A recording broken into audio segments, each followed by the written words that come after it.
Eureka! Nous allons voir ensemble comment réaliser une greffe en fente. Voici les différentes étapes à suivre.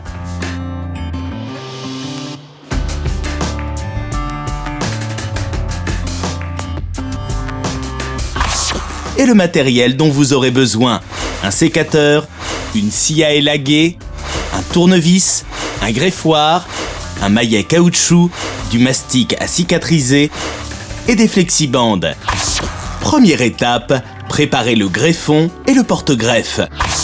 Coupez la tête du porte-greffe à la hauteur souhaitée pour la greffe, au sécateur ou à la scie à élaguer, et tenez compte du diamètre du porte-greffe.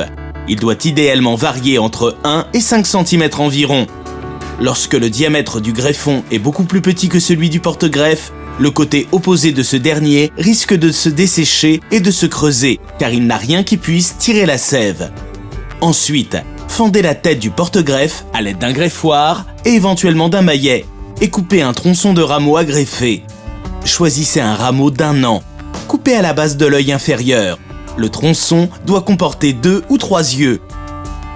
Pratiquez avec un greffoir une taille en biseau sur 2 faces opposées de part et d'autre.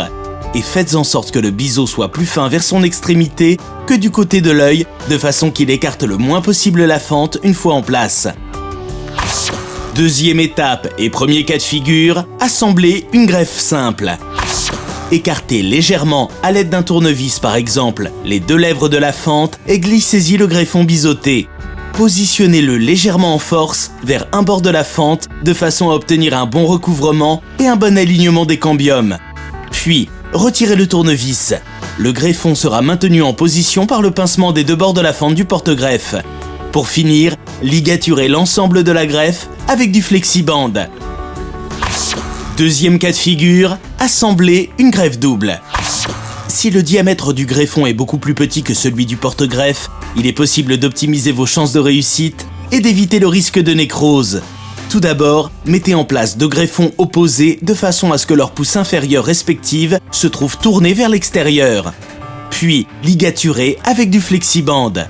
Lorsque les greffons ayant grossi se rejoignent, en général l'hiver suivant, supprimez complètement le greffon le moins vigoureux en le sectionnant à sa base.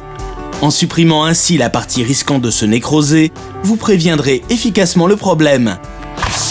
Troisième étape, mastiquer. Mastiquez soigneusement les plaies en évitant d'enduire le flexiband. Enduisez tour à tour la plaie de coupe du porte-greffe, les parties du biseau à l'extérieur de la fente, les parties de fente non recouvertes par la ligature et l'extrémité du greffon. Quatrième étape, soin après la greffe. Il faut environ 3 semaines pour que les bourgeons du greffon commencent à se développer. Conservez dans un premier temps toutes les jeunes pousses issues des yeux. Ensuite, sélectionnez la pousse la plus vigoureuse et dirigez-la de façon verticale grâce à un tuteur. Vous pouvez alors supprimer tous les autres rejets.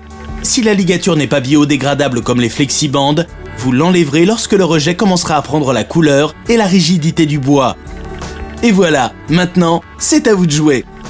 Sur Eureka.fr, vos questions sont entre de bonnes mains.